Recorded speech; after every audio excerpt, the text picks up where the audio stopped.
Hello everyone, welcome back to BioBloom classes.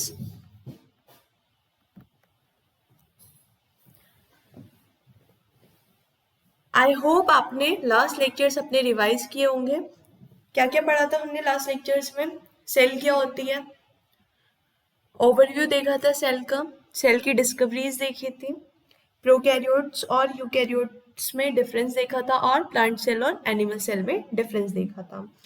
Last lecture में तब diagram show हुए थे तो मैंने डिस्कस किया था, मैंने वहां पे सिर्फ आपको एक एक लाइन में डिफाइन किया था कि वो क्या होता है। जो सेल्स के ऑर्गन्स होते हैं वो एक एक लाइन में मैंने खत्म किए थे, लेकिन वहां पे मैंने मेंशन भी किया था कि आगे आगे जो टॉपिक आएंगे उसमें सेल का एक एक ऑर्गन्स हम डिस्कस करेंगे डिटेल में। तो उसी के बिहाफ पे आज का जो हमारा टॉपिक है वो है प्लाज्मा मेम्ब्रेन। स्टार्ट करें? ओके। जो प्लाज्मा मेम्ब्रेन होती है उसको हम सेल मेम्ब्रेन भी कह सकते हैं। तो मैंने जो डिस्कस किया था कि प्लाज्मा मेम्ब्रेन क्या होती है, तो मैंने क्या बताया था कि प्लाज्मा मेम्ब्रेन का काम होता है कि जो सेल होती है वो इंटरेक्ट करती है आउटसाइड वर्ल्ड के साथ। तो प्लाज्मा मेम्ब्रेन क्या होगी? प्लाज्मा मेम्ब्रेन को रिक्वायरमेंट होती है सभी लिविंग ऑर्गेनिज्म में और वो रिस्पॉन्सिबल भी होता है रिलेशनशिप बताने के लिए सेल का आउटसाइड द वर्ल्ड। जो प्लाज्मा मेम्ब्रेन की डिटेल स्ट्रक्चर थी वो इन्वेंट कब हुई? इलेक्ट्रॉन माइक्रोस्कोप में देखी गई 1950s में। कुछ केमिकल स्टडीज हुई सेल मेम्ब्रेन को लेके, एक स्ट्रक्चर निकल के आई प्लाज्मा मेम्ब्रेन की। कुछ केमिकल स्ट्रक्चर जो है वो human red blood cells that is RBCs पे हुई, जिसमें स्ट्रक्चर बताई गई प्लाज्मा मेम्ब्रेन की। अब यहाँ पे एक क्वेश्चन आता है, वो क्वेश्चन किसी के माइंड में आया? क्या क्वेश्चन होगा कि रेड ब्लड सेल्स में ही क्यों की गई है ना? तो रेड ब्लड सेल में इसलिए की गई क्योंकि ये एक लौती सेल ऐसी है जिसके पास से प्लाज्मा मेम्ब्रेन पाया जाता है। ना तो न्यूक्लियस प्रेजेंट होता है ना ही कोई ऑर्गेनल्स प्रेजेंट होते हैं। इन्हीं के बेसिस पर जो साइंटिस्ट थे उन्होंने बताया कि जो सेल मेम्ब्रेन है वो लिपिड से बनी होती है और अरेंज होती है बाइलेयर फॉर्म में। बाइलेयर फॉर्म क्यों बोला गया? क्योंकि जो बाइलेयर होती है वो एक थिन और फ्लेक्सिबल मेम्ब्रेन होती है जो दो लेयर से बनी होती है। दो लेयर कौन सी होती है? हाइड्रोफोबिक और हाइड्रोफिलिक। अभी जो ऊपर डायग्राम था देखो, इसमें आप ध्यान से देखोगे तो ये बाइलेयर फॉर्म में अरेंज है ना? दो लेयर प्रेजेंट है।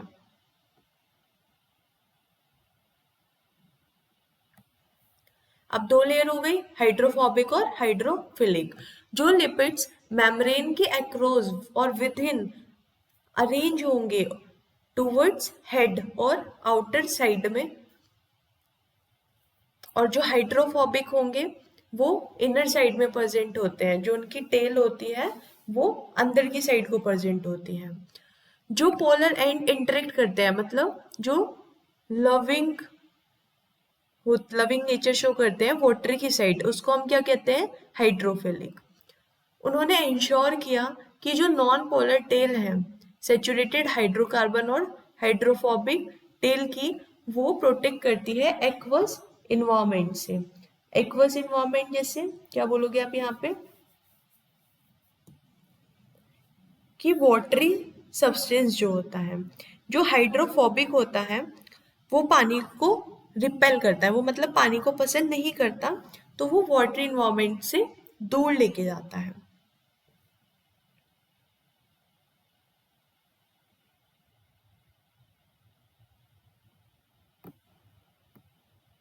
उसके बाद केमिकल इन्वेस्टिगेशन में रिवील हुआ कि जो सेल है वो प्रोटीन और कार्बोहाइड्रेट से बनी होती है, जो सेल मेम्ब्रेन होती है।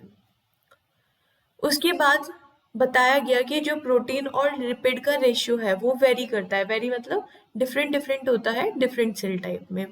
ह्यूमन बीइंग्स में जो मेम्ब्रेन देखी गई इरिथ्रोसाइट्स, इरिथ्रोसाइट्स क्या है? रेड ब्लड सेल्स का ही दूसरा नाम है इरिथ्रोसाइट्स।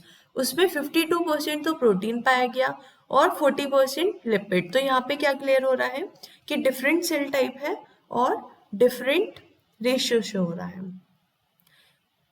फिर एक्सट्रैक्शन पे डिपेंड करते हुए जो प्रोटीन है उसको क्लासिफाई किया गया 2 पोर्शन में, डेट इज इंटीग्रल और पेरिपेरल। अब डिफरेंस देख लेते हैं कि इंटीग्रल प्रोटीन और पेरिपेरल प्रोटीन क्या होते हैं। इंटीग्रल प्रोटीन जो होते हैं वो मेम्ब्रेन के साथ टाइटली बाउंड होते हैं और ये अंदर पाए जाते हैं, कंप्लीटली एम्बेडेड हो सकते हैं या फिर पार्शियली भी हो सकते हैं। इनको रिमूव करना डिफिकल्ट होता है। पेरिपेरल प्रोटीन क्या होते हैं, ये सरफेस के और या सरफेस से ये लूजली अटैच होते हैं सरफेस से। ये आउटर सरफेस पे भी मिल सकते हैं और इनर सरफेस पे भी मिल सकते हैं और इनको रिमूव करना इजी नहीं होता।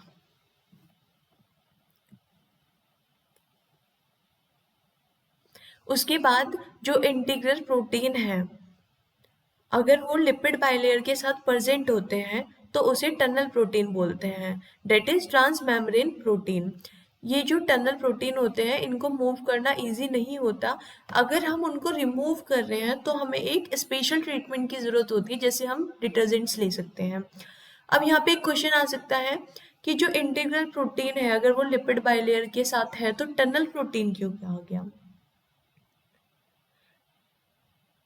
तो ये जो जो टनल प्रोटीन होते हैं ये मूव करते हैं एक सरफेस से दूसरे सरफेस के थ्रू। तो वो एक जब मूव करते हैं तो एक सेफ पाथवे को क्रिएट करते हैं। तो इसी वजह से इसे क्या बोला, टनल प्रोटीन, क्योंकि जब वो मूव करते हैं तो जो अपना सरफेस है ना वो टनल की फॉर्म में बना लेते हैं। ये जो प्रोसेस है जो डिस्क्राइब किया गया इसी को बोला गया protein iceberg floating in sea of phospholipids. अब ये क्यों बोला गया, तो जो लिपिड बाइलेयर होती है वो लाइक अ फ्लूइड सी मतलब मूविंग, जो बहती हुई सी होती है उसकी तरह होती है। और जो प्रोटीन होते हैं वो जो बहती हुई सी होती है उसमें जो आइसबर्ग प्रेजेंट होते हैं उसकी तरह शो होती है। लिपिड्स जो होते हैं वो कॉन्स्टेंटली मूव करते रहते हैं और जो प्रोटीन होते हैं वो अटैच होते हैं लिपिड लेयर के साथ, तो वो फ्लोटिंग कंडीशन शो करते हैं। तो इसी वजह से इसे क्या बोला गया, प्रोटीन आइसबर्ग फ्लोटिंग इन सीओ फॉस्फोलिपिड्स। जो ये स्ट्रक्चर आई सेल मेम्ब्रेन की, इसको प्रपोज किसने किया था, सिंगर और निकोलसन ने 1972, जिसे हम किसके नाम से जानते हैं, फ्लूइड मॉसिक मॉडल के नाम से। ये डायग्राम है फ्लूइड मॉसिक ऑफ प्लाज्मा मेम्ब्रेन का।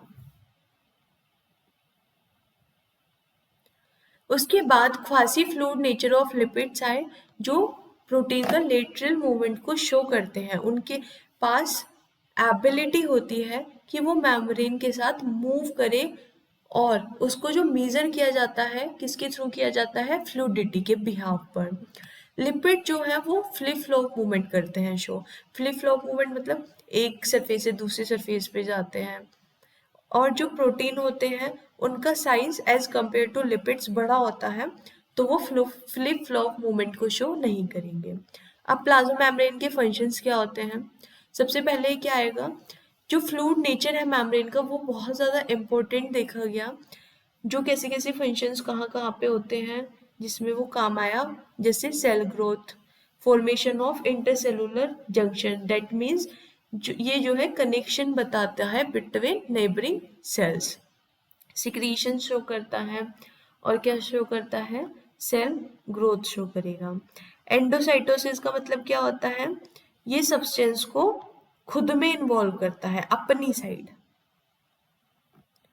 प्लाज्मा मेम्ब्रेन जो होती हैं ये ट्रांसपोर्ट कराती हैं मेम्ब्रेन को, मॉलिक्यूल्स को।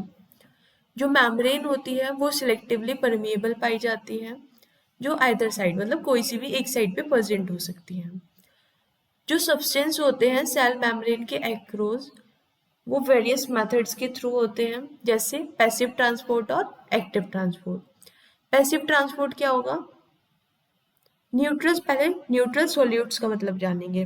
तो जो न्यूट्रल सॉल्यूट्स होता है इसमें कोई भी इलेक्ट्रिकल चार्जेस नहीं होते, ना ही पॉजिटिव चार्ज होगा ना ही नेगेटिव चार्ज होगा, लेकिन वो फिर भी मूव करता है सिंपल डिफ्यूजन के through along with concentration gradient. Concentration gradient क्या होते हैं?